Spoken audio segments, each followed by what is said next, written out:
Okay. Thank you, Siri.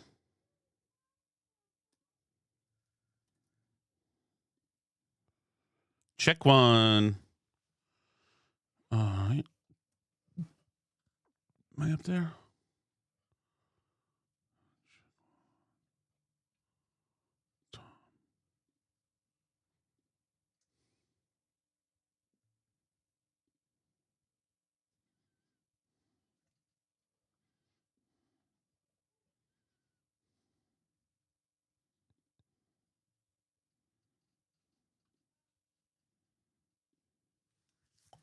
All right. Come on.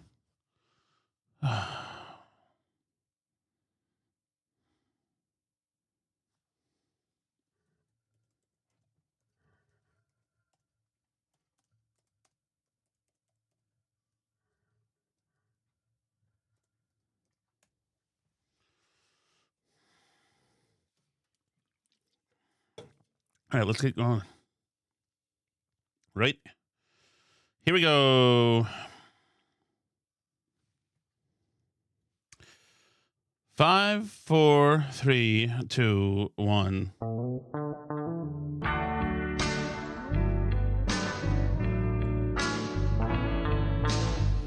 All right. Here we go. I apologize for that earlier. That I had total collapse. You know, it started last night. I won't spend too much time on this. I know you just want to get to the show. It started last night during the food show. The food show just recorded like right into the computer rather than like the mics, and something between the Rodecaster and the Mac was bugging out yesterday, and then today didn't work at all. So I did the main wire show just like this. This is working, right? The main wire show just like this. And, well, I mean, it didn't work. So not like this. And then I switched out cords, and I did a whole bunch of troubleshooting, and it just got more nightmarish. And so I've just, for the second time, just did the factory reset on the Rodecaster, started from scratch, and now we are back in. Thank you. Sorry about that false alarm. I know you guys have lives, and you have stuff to do, and sometimes you plan little things around, or your life activities around this. It also blew my night out. It was supposed to be taco night. I was going to start those at 20 minutes ago, but that's fine. I want to get to a couple of things. This interesting story I saw. Let me set it up this way. It's a story. Somehow I'm on Twitter, and I stumble onto a story from Nantucket. I never read about Nantucket. I know nothing about Nantucket. I think I was there. I think my parents took me there maybe when I was 2 or something. I know nothing about it. I'm not a Cape guy. I'm not a South Shore guy. It's just not my thing. No offense, South Shore people. But I'm not a Cape guy. I mean, it was on purpose. Our dad took us to Vermont, and so I wasn't even a Maine guy, which is, I work at the Maine Wire now, but I didn't know a whole lot about Maine because my parents edit you, right? And so my father took us to Vermont, because that's where his childhood home was. And so we didn't know much about anywhere else. And he made sure that we had a bias for Vermont. So I'm reading this Nantucket Current thing, and it's a story about a controversial pottery place. It says, amid controversy and pushback, Rainbow's Pottery abandons plan to open on Nantucket. So I think, all right, let's check out Rainbow's Pottery. Rainbow's Pottery, the controversial Boston pottery studio, has abandoned plans to open a new location in downtown Nantucket amid intense community pushback on the island, according to its owner. So there's a whole story. They don't tell you exactly what's going on. Apparently, it had to do with an employee, but this Nantucket paper never really gets to it. But they do link to the fact that this controversy all began with somebody's TikTok account. So I clicked the TikTok account, which takes place back in Boston, where there's one of these pottery shops on Newbury Street. And I want you to listen to this. This is a woman just doing a close-up, like, selfie-style address. And she explains here, let me open TikTok. She explains why. Oh, hold on one second. Hold on, young lady. What offender to be their hold on. assistant. Hold on. Okay, she tells the story of why this happened. I'm going to skip around on this a little bit because it's like 8 minutes and you don't need to hear the whole thing, but I want you to hear some of it.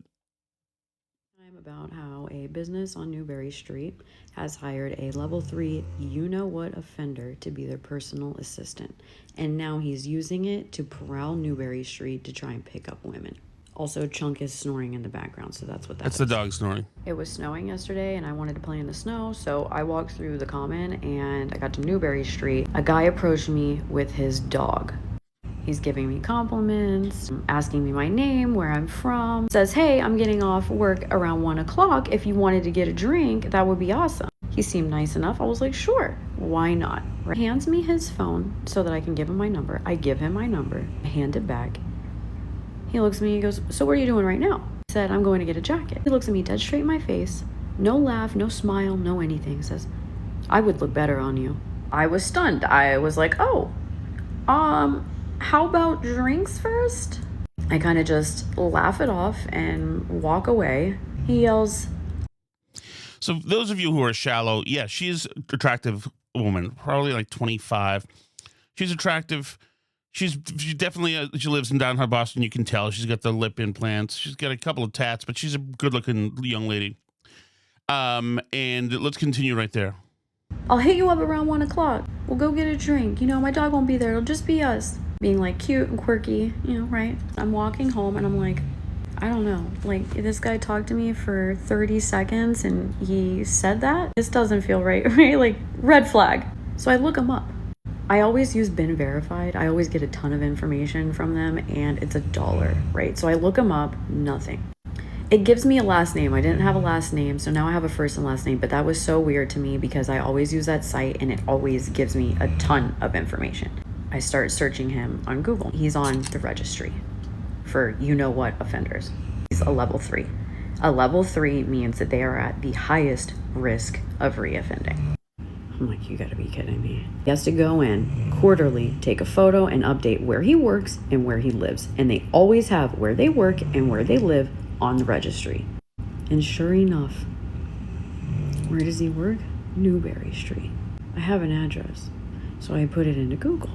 I get a directory because anyone who has been at Newberry knows that if you have an address, it could be 5 different businesses. Now I want to know because I want to know who is having this kid walk dogs down Newberry Street and have access to women like he's just a regular dude out there. So I start looking at the businesses that are listed and I'm like, okay, let's see which ones he's for sure not going to be working at. So anyway, the first one I look she at. She finds that the guy works at this pottery shop. Going on their the one in Newbury Street, in a pottery shop where, you know, kids, well, women could be, and it's supposed to be he's a sexual assaulter of women, and the thing says, it's a woman-owned business. It's supposed to be safe, but it's not. Then she makes a point here towards the end to me without saying something. Hold on, let me get to that part. Dude walking Newberry Street with his dog. He even had like, you'll know what I mean if you're from Boston, but he even had that like valley guy voice, like he's like preppy with money, you know. The thing is, if he couldn't go 30 seconds talking to me without saying something like, I would look better on you, he's already lost control. That's the thing. Like, he's already lost control. I honestly think this person is gonna hurt somebody. I'm afraid to say the business because I don't want to get in trouble, but I also almost feel like there's a responsibility for me to come on here and be like, hey, like this is happening, please be aware. I'm very angry because if I would have went out there last night, something bad could have happened to me and it would have partially been this business's fault for thinking that having this person out there is okay. I'm not coming on here to say this for like someone. So you get it now, okay? And my big takeaway is this. She said, this business's fault, you know, if he sexually assaulted you. And yeah, he probably was going to. She said that had he not said the creepy thing, I wouldn't have thought to check him out. So they would have probably had wine. They could have gone back to his place or her place. And he's a sexual assaulter, and so sexual assaulters do what sexual assaulters do, and could have ruined her life, and maybe ended her life. Who knows? But the point is this. She's like, how did this happen in this business? It's their fault. Oh, my God. My big takeaway, or else I would never would have talked about this, why the fuck are you voting Democrat? You're wondering how your world got like this? My God, there's these perverts, and he's already a level 3 sex offender. Oh, my goodness. I can't believe it. I almost got this close. Yeah, well, next time you go to the voting booth, don't vote for Michelle Wu and Maura Healey, for freak's sake. And for everybody else on Nantucket saying, who was like, no, we don't want a sex offender working here. No, no, no. You guys vote for the people that pass the laws that set these people out in the streets. Sex offenders, pedophiles, rapists love Massachusetts. It is not a secret. How did this happen? Totally, at the same time that she's probably going to some No Kings rally. Oh my goodness, he thinks he's a king. He's like totally Hitler. No, all the threats close to you are because you guys vote for these psychotics. Freaking amazing. And of course, she's nobody. Yeah, the snoring was not Pepper this time. Nobody is going to, her friends won't tell her. They don't, they still only think she'll listen to NPR this weekend and the New York Times, whatever podcast, and the NPR podcasts, all talking about how there's an authoritarian, all talking about that Hitler is, doing a war for the Jews in Iran. She'll be like, he's like bad. He's like in the Epstein. Why don't you get a clue? No doubt this lady has a college degree. There's no doubt at all. Why don't you learn a thing and stop voting for these people who are getting people raped and murdered all the time? How many times when I was at the Boston Herald did we have to do stories about these guys getting let off and out of jail? Guys who would just wait for exhausted female co-ed joggers around BU to be too exhausted to fight back, and they'd go there and rape them. And they're out of jail. Bang. Out of jail. Out of jail. Out of jail. You're all vote for these people to make these rules. A level 3 sex offender. Let's say there is a man out there who aggravatedly raped a woman. In my world, the world that I would live in, a man who finds a jogger running along the Esplanade in Boston and grabs her and forces himself on her and does that.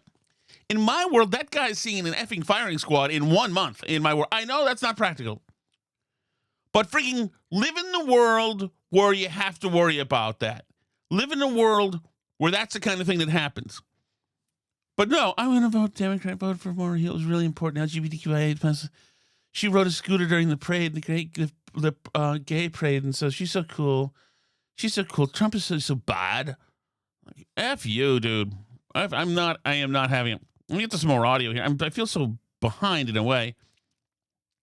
Oh, I meant to tell you something yesterday that I forgot.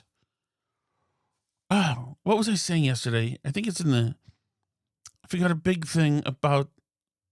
Shit, was it about Alice? I'll remember. I was telling you a story yesterday. Remind me of one of the stupid stories I said yesterday. Because there's an important part that I forgot about that. But it was a personal part. Was it maybe the thing started out yesterday with about what did it start out about? I don't know. Something was personal at the beginning. If you can remember, just let me know. I'll read the show description while I play the sound here. But I want to get to some sound here. Let's see, where shall we start? Okay, a lot of news kind of breaking today. Anytime, and I talked about this today. Anytime you can have the SPLC being gone after, the Southern Poverty Law Center, that is a very, very, very good thing. And they are putting the screws to the SPLC now, and we love that. This is the Trump administration doing this. Do it. Give me more of this all the time. It's the acting AG Blanche and Kash Patel addressing the media. Good afternoon. Today, a few minutes ago, in the Middle District of Alabama, a grand jury returned an 11-count indictment charging the Southern Poverty Law Center with 6 counts of wire fraud, 4 counts of bank fraud, and 1 count of conspiracy to commit money laundering. According to the charges in the indictment, the SPLC is a nonprofit entity that purports to fight white supremacy and racial hatred by reporting on extremist groups and conducting research to inform law enforcement groups with the goal of dismantling these groups. As the indictment describes, the SPLC was not dismantling these groups. It was instead manufacturing the extremism it purports to oppose by paying sources to stoke racial hatred. The indictment describes this conduct in detail, but one troubling example is that the SPLC was paying a member of the leadership group that planned the Unite the Right protest in Charlottesville, Virginia in 2017 that resulted in the death of one person and injured dozens more. This particular person being paid by the SPLC allegedly received approximately $270,000 over the course of 8 years. In total, according to the indictment, between 2014 and 2023, SPLC paid at least $3 million to 8 individuals at least. These individuals were affiliated with the Ku Klux Klan, United Klans of America, National Socialist Movement, Aryan Nations Affiliated Sadistic Souls Motorcycle Club, the Nationalist Socialist Party of America, Nazis, and the American Front. Now, as the indictment lays out, after SPLC paid members of these extremist groups, it created work product that reported on these activities that the members participated in or contributed to. And to that end, it was doing the exact opposite of what it's told its donors it was doing. So the SPLC, once again, a fraud group. They've been banning people, destroying careers for a long time now. And the Unite the Right thing was seeded by them. That's the Charlottesville thing, very fine people on both sides. That whole thing was just their project. Can you imagine? And then the media looks back and do you think the media is talking about that as if, wow, that was astroturfed? No. The media looks back and they're like, wow, that was a sad day for America. It makes me look at January 6th and say, interesting. Do they have motive to start something like that? And where was all the security? And it's funny that the speaker's daughter was filming all over the Capitol that day. It's interesting. Like, if I'll tell you, man, the Trump administration has made truth tellers out of conspiracy theorists a big time in a way that we have not quite seen. Another thing I want to get to is some great hospital. This is another Fox News thing. This is a California hospice care fraudster. It's just busted. We've seen all these places in Ohio, in California. Now, Ohio's the latest one. Minnesota and Maine. This is fine. This guy found a hospice center in California. This reporter, and it's not what it's supposed to be doing. About some questions of the care that you provided to individuals up in the Central Valley. At the moment, I have some workers here being placed. Okay, you want us to wait outside? Please don't go. Okay, you want us to wait outside? Graceful Care Hospice is located 200 miles away near Los Angeles. It enrolled a few dozen patients in 2023 and 4, but last year claims skyrocketed, with the company billing Medicare $1.3 million for 109 patients on claims submitted by their physician, Dr. Stephen Pine, an 82-year-old OBGYN. Did you ever speak to a doctor? No. Dr. Pine, this is William Lashoness with Fox News. I reached Pine by phone. He initially claimed not to know Graceful Care, denied wrongdoing, and yet here's his name on Enrique's prescription. Ma'am, we have some questions about Trini and Enrique. That you signed up for hospice? There's not Trini and Enrique here. No, they're not here. They're patients of yours up in the Central Valley. We went and interviewed them yesterday. They were signed up for hospice by one of your employees. Well, he shut the door. proceeded to sign her and her husband up for hospice, but never disclosed to her that it was hospice. Graceful Care says that's not accurate, and yet take a look at these receipts. A hospital bed, oxygen system, wheelchair, and dozens of more supplies from Graceful Care. You can see it does say Graceful Care here. They're billing Medicare for these things, yes. They're billing Medicare? They brought the patient on and accessed the patient's hospice benefit and then didn't provide hospice services. Darren and Diana Peterson of American Hospice took over Trini and Enrique's case. I want these people to be caught or out of business. They only saw a visit by a nurse for 15 minutes twice. According to Medicare rules, you have to have an RN visit once every 14 days. That did not happen. Do you have an explanation for us? Graceville Care claims it did nothing wrong. Recently, movers cleared out their office. Last year, federal records show 17 hospices associated with Dr. Pine filed more than 3,000 claims for 900 patients, billing Medicare for $16 million. Can you imagine? Anything over 100 patients at a given time that you have responsibility for as a hospice physician should start to raise red flags. 17 different hospices using your NPI number last year to file 3,000 claims on behalf of 900 patients. Pine told me that can't be true and believes some hospices use his provider number without permission. Back in Visalia, Trini and Enrique hope other seniors can learn from them. The way I see it, we were just taken in. Yeah, you were. Once again, this is another Democratic state. And it's all, the graft is part of the whole thing. They don't know how to run anything. They don't care to run anything. It's all a grift. The idea is to get in front of, between government money and people who need it. That's the idea. And they've done this with Medicaid big time. We've been talking about there's a rather attractive Maine Democrat chair. She's runs a Democratic Party in Maine. She's a big TikTok influencer. Her name's Devin something. I'm not sure. You can look her up.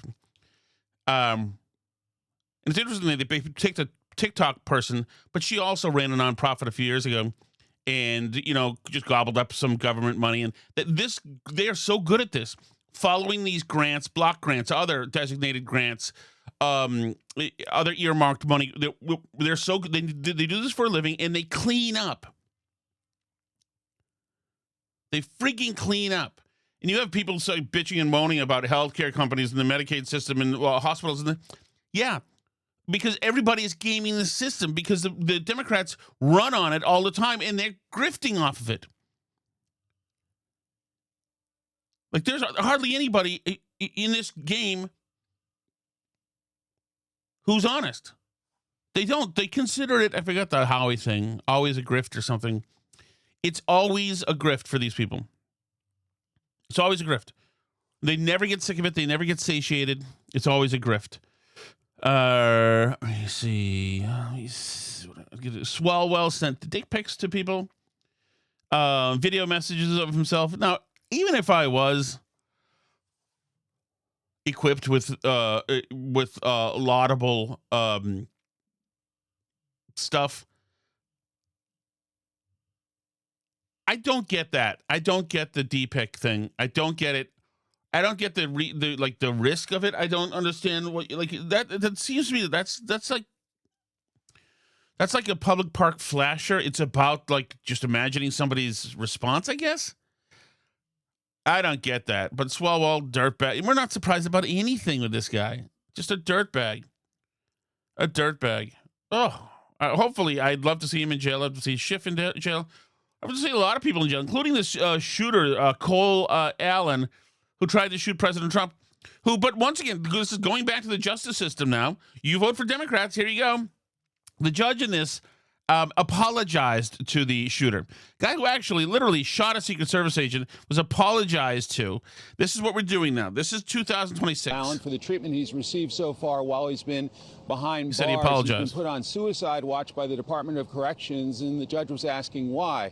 An attorney for the government said that he was put on suicide watch because he told FBI agents the night of the White House Correspondents' Dinner attack that he didn't expect to survive, and his language suggested that he really was not expecting to survive his trip to Washington, D.C., and the ultimate incident where he allegedly showed up with a weapon to try and assassinate President Trump. He's been charged with that crime, but the judge very concerned about his constitutional rights, saying the defendant has requested a Bible, has requested meetings with his legal team, and that has not been allowed. He's been put in restrictive 24-hour lockup lockup with no windows in a padded room without an opportunity to get out for recreation. And so the judge making it clear to the Department of Corrections that he wants answers by tomorrow morning about exactly what the housing determination will be made for the suspect in this case, out of grave concern about his constitutional rights, and that apology issued near the end of the hearing. And so quite a moment just moments ago in federal court. Bottom line, the Department of Corrections said they wanted to make sure that he survived, that this is a high-profile case, and all involved acknowledged it is a high-profile case. But again, the judge concerned about the treatment he's gotten since he was arrested after the White House Correspondents' Dinner shooting incident. Sandra, back to you. A lot of people might be shocked by that. The judge apologized to this guy who's a killer, who, if he had gotten another couple yards, would have sprayed the whole audience in the Correspondents' Dinner. I mean, would have just sprayed him and killed God knows how many, and then would have marched up and taken a shot over the whole audience at the president. We're apologizing to this guy? I don't get that. That's Fox News. Saying Seems more concerned about his constitutional rights in some cases than others. It's Larry Kudlow yelling. Yeah. First of all, can we just all agree on something? Can we start just shooting these people dead when they take out their guns or their guns are drawn? And this guy got a few shots off and a few feet past him. Blow these guys' heads off. I don't care to find reasons. I don't care. This guy left a manifesto anyway. You would have found it. I want these guys. I want to know that my tax dollars are being spent on more than 60,000 rounds going into this guy as he lay there. I want him to be shoveled up. It's freaking amazing. Amazing. By the way, you can see that I've been teasing this with AI that I've been doing. I was using AI. I'm actually in trouble with Alice for using AI. And I have to ask this question too.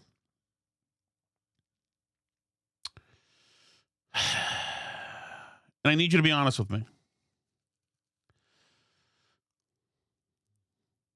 Let me play this Iran package first, and then I'm going to need your help with this AI question. Good afternoon. I spoke with President Trump for 20 minutes about the situation with Iran. He talked about Project Freedom and the U.S. efforts to guide vessels through the Strait of Hormuz, issuing a new warning to the Iranian regime, saying if the Iranians try to target U.S. ships in this area, they will be, quote, blown off the face of the earth. Remember, this was a project implemented by the Americans overnight to assist the hundreds of vessels that are currently trapped in the Persian Gulf. We're talking about more than 20,000 sailors. And the president told Fox he's doing this for humanity. Some of these sailors were running out of food and supplies on these vessels due to the Iranian threats that are ongoing in this area. And again, the president saying that if U.S. ships in the region are targeted, the Iranians will be blown off the face of the earth. And I also asked President Trump about the possibility of negotiations with Iran succeeding. He said the Iranians are being far more malleable than they were being in the past, showing flexibility given the U.S. pressure that continues as part of the American blockade of Iranian ports. President Trump called that blockade the greatest military maneuver in history. As it relates to the combat preparations that continue across the region, President Trump understands there are two paths here. The Iranians either make a good faith deal or ultimately combat operations could resume. And President Trump told Fox News that right now they have bases all over the world. There are American preparations underway. He said they're all stocked with equipment and we can use all of that stuff. And if he needs it, he will use it. But the headline here, Sandra, the president issuing a new warning to the Iranian regime if they do fire on U.S. vessels in the Persian Gulf or near the Strait of Hormuz. And today we can report, according to CENTCOM Commander Admiral Brad Cooper, there were multiple attempts on American vessels and merchant ships in this region. And Cooper says that there were U.S. efforts to shoot down both missiles and drones in the Persian Gulf as these Iranian efforts to attack vessels in the region continue. Sandra? All right. So here's my analysis. Anything that's comes from Iran that's in the water that heads towards any of our ships at all, blow them all up. Blow everything up.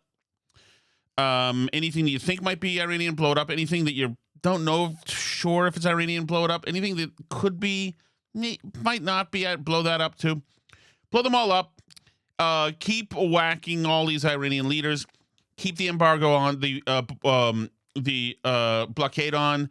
The Iranians aren't going to be able to make paychecks come out soon, and the military's going to get a little sick of that because they get hungry too, and the people are going to get sick of that. And just strangle these bastards, and let's get this thing done. Get this thing done. But certainly, without this, if we can get control of the Strait of Hormuz, and the insurance companies lighten up for a bit, then that's good. I still have faith that this thing could end perfectly. It certainly can't end with us like leaving the Iranian leadership in charge. No, I get the people who are left, unfortunately, back in the streets, and let's do a coup or a revolution, whatever you want, something like that. And I think we can do it. I don't like the gas prices. Believe me, it sucks. It's no good. It's not good for Trump. It's not good for Republicans. But I also don't like the Iranian radicals, and I haven't liked them since the 1970s, probably like a lot of you guys, so I got no problem. No problem at all. Blow them up. Okay, so my thing about this, so I can't show you. Can I show you? I'll show you since you're on. Should I show you? All right, since you're on, okay, I'm going to show you. Ooh, I will get in trouble for this. Don't tell her. I can't make this public. But I'm in trouble with Alice because I've been, you've probably seen I've been using her in AI. And, I find her very attractive. I think I've made this very clear. So I found 2026 Alice and 2010 Alice. So that's 23-year-old Alice versus 29-year-old Alice. And I made this. I'll show you this video. This just because you guys are on the thing.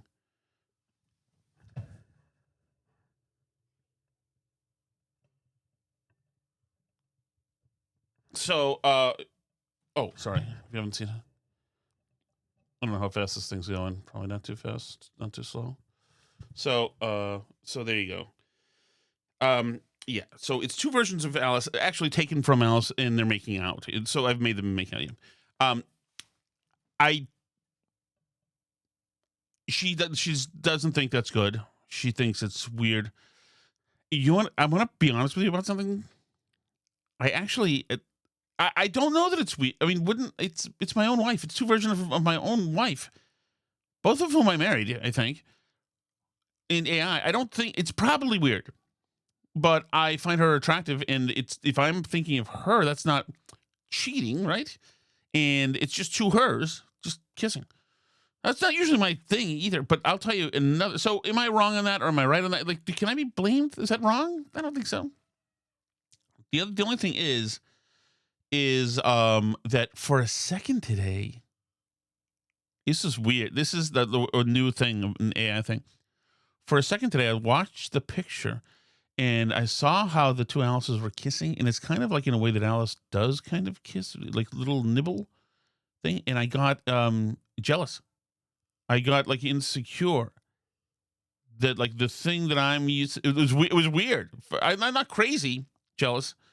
She's still alive. I assure you, she's going to McDonald's right now. But yeah, I probably shouldn't have AI. I guess maybe I shouldn't have AI.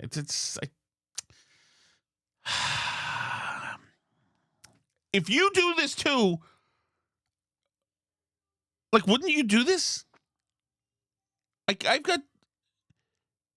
know guys who are also married to beautiful women. Like, wouldn't you use? I'm not doing. This is kissing. That's it, right? Is that weird? I don't think so. Is it? I don't think so. Anyway, I'm troubled. Yeah. Okay. Let's get to the chat, shall we? Let me check the. Whoa! Chadwick says gross? Oh, wait. Didn't you watch the video? That agent? Oh, yeah, I saw the video. Yeah, the agent should have got him. Whatever. Chadwick says screenshot. It's a screenshot? Oh, you screenshot it. How is that gross? You need to stop. You already won. The more you celebrate, the more douchey you... I'm not sure. This is not the showing off Alice thing. This is me this is not a victory lap for Tom thing. I show Alice because I'm thrilled and can't believe it every day. That's all it is. That's not a, hey, I'm cool. It's a, oh my God, I can't believe this happened. Look how pretty she is. Check out my AI of her kissing. You guys pay, all right? You get the excellent. God dang it. Someone making a Paul kissing Tom. No, that is invasive. That we don't like. And it was not like that. Anyway, that was a kiss on the cheek from Paul. My daughter knows that story. It's weird. She's like, well, really, Dad? Like, didn't you kiss a guy for drinks? What? How dare you? Ridiculous slander. Cheswick. Cheswick. There's nothing wrong with that. Jennifer knows. People know. That's a tribute to my wife. I consider her beautiful. I have not brought in Terry Garr to the situation. It's two of her. God. Don't need air for that. There's a picture hanging above the bar at Jacques. That is not true. It wasn't at Jacques anyway. This was at Sporters on Cambridge Street. Jacques is in the kind of the south end. What's that area called that Jacques is in? Tim, by the old Coconut Grove. What's that area called? It's called Bay Village. That's right. Yeah. How dare you? Dare you? That's a tough place, though, at Jacques. Alice has been there, as a matter of fact. Okay, ready? Here we go. Dare you?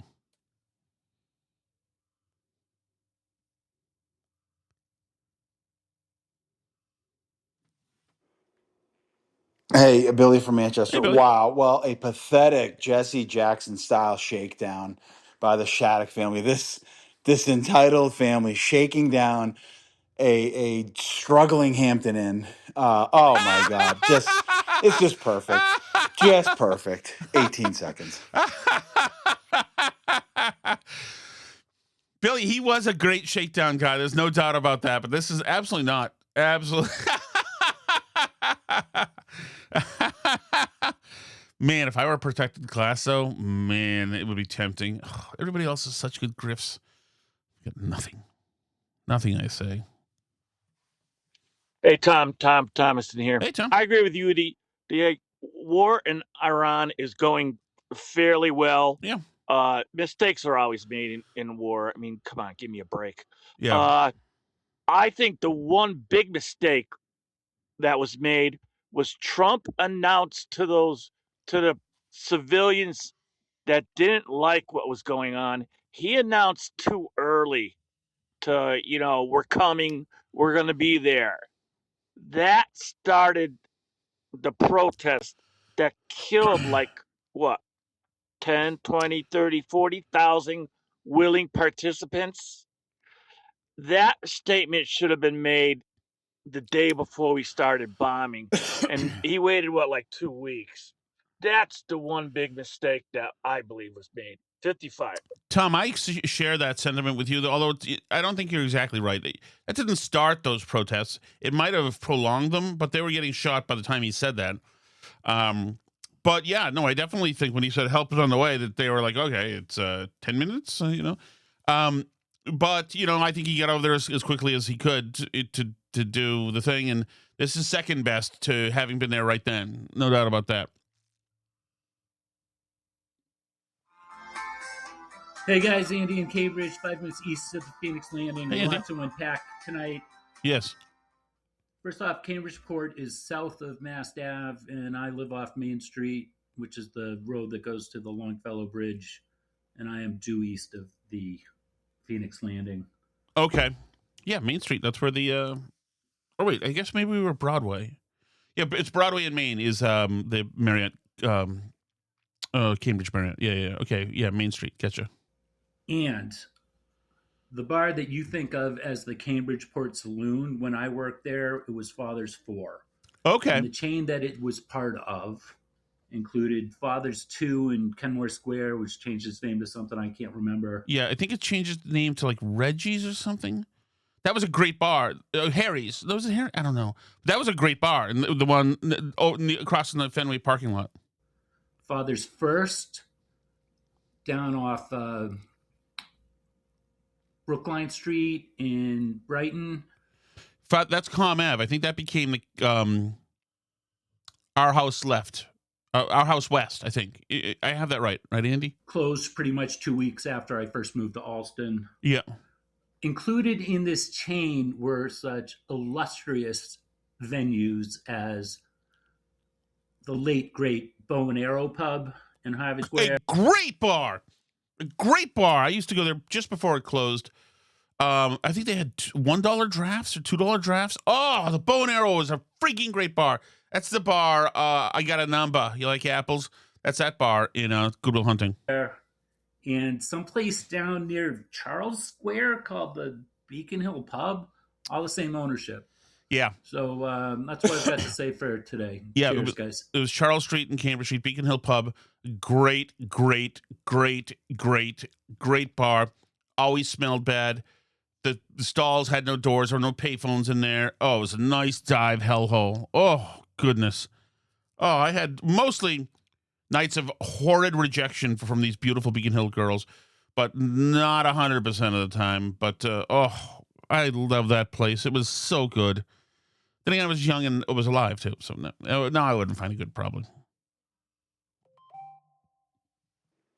Hey, last thing on this Hampton Inn thing, unless there's a class action lawsuit that I'll be either starting or part against. But anyways, yes. This, the idea that they walked into a room with kids in there. Well, okay, I'm guessing that Sarah or whoever, Cecil wasn't on the room. It was Tom and Alice, age 55 and 41. Yes. I'm guessing that they didn't know that kids were in the room alone, or the room was not under their name. That's for sure. So they had every right. Room 223 had every right to complain about these kids. These are menaces.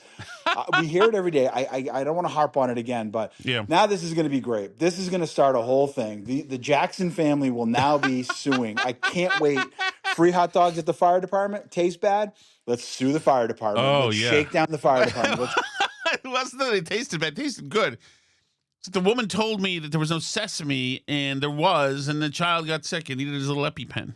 Shake down Starbucks. You already shook down Taco Bell for all the sauces they missed one day. This is just... Yeah, we did, I guess. That is true. Yeah. It's a pattern of behavior that's getting bigger and bigger. Unbelievable. 1 minute. Incorrect. Sometimes you decide not to be the schmuck in the story. And so enough Tom Shattuck being the trodden upon. I've had it. I'm getting mine.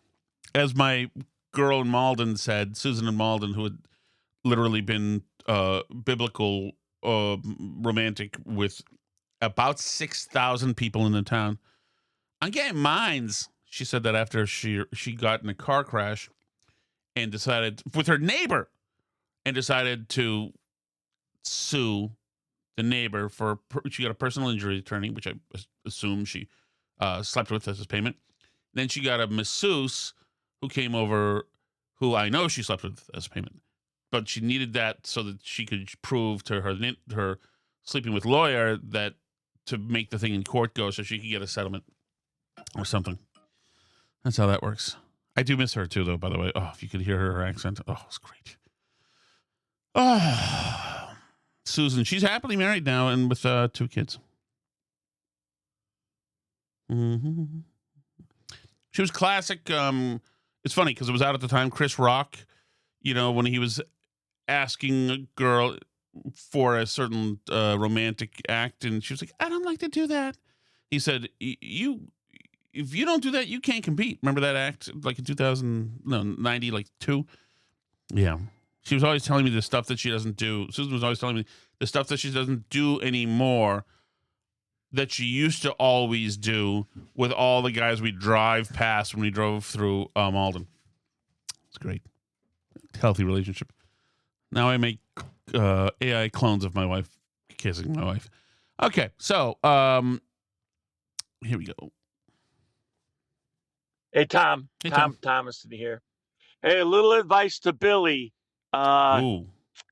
Man, Billy could go head to toe with Steve, Tim, anybody. But man, I don't know. I don't know if he could take on Jennifer. He might think twice about that. I agree.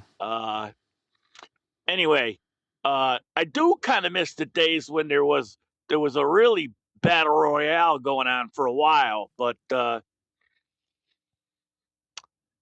everything's good.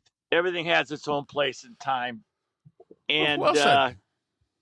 I enjoy Billy. I enjoy Tim. I enjoy Steve. They're all very, very funny to me. Agreed. 50 seconds. I agreed. I like them all. I sent, by the way, that screenshot of the chat. If you want to get it in the chat, I think it was John who sent the thing about Kent State. Yeah, this is the anniversary of Kent State, the day that Alice celebrates very proudly. She also has a list of people she would like to see executed that are fairly mainstream. That you would. Well, I shouldn't say that. I would. I will. Let me. She has some shocking beliefs. I'll say that.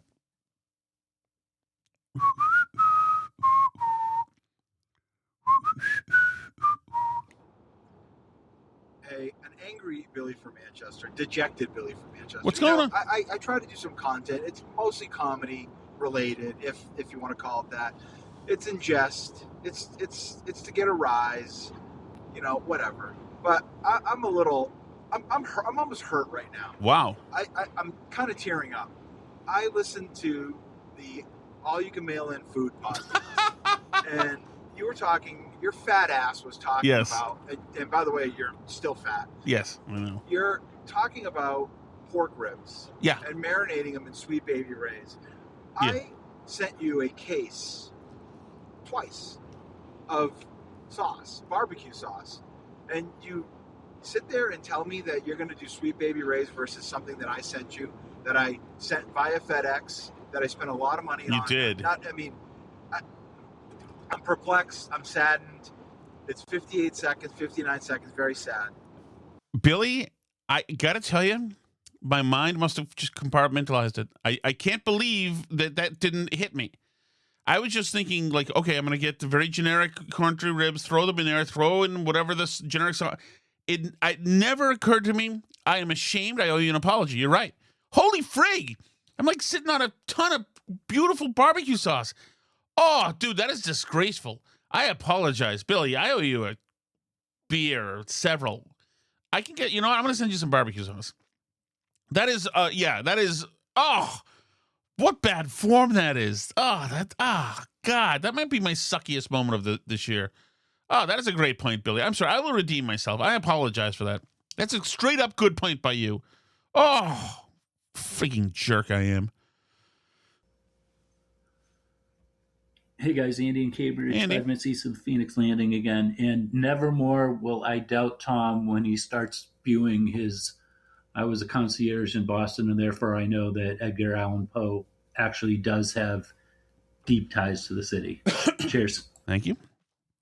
I wouldn't have known that, but there's a Edgar Allan Poe way down near the, what's that piano, that huge piano? It's a piano store.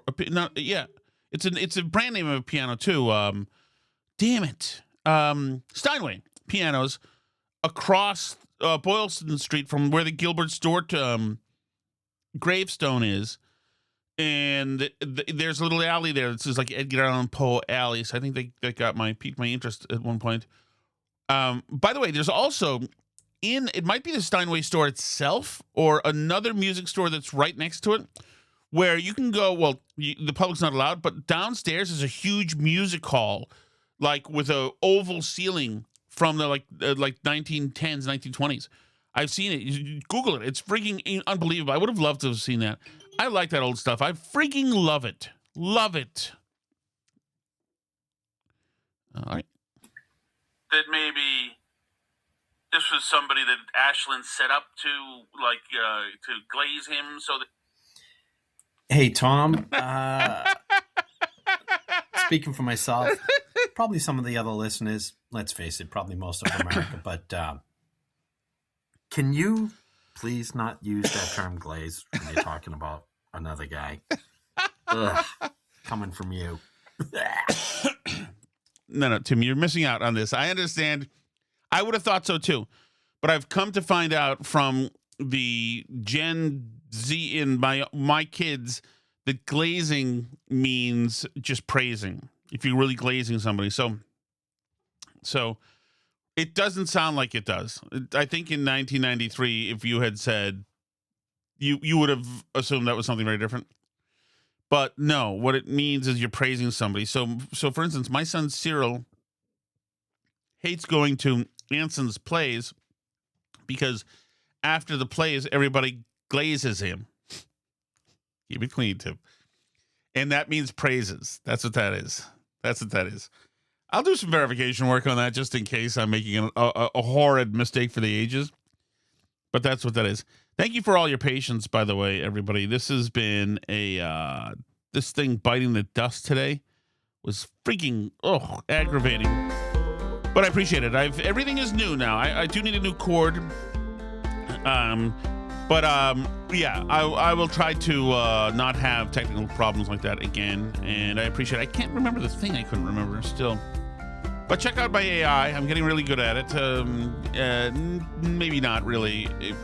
But I'll discuss it at some point. Thank you so much, guys. I really appreciate it. See you tomorrow. C'est la vie.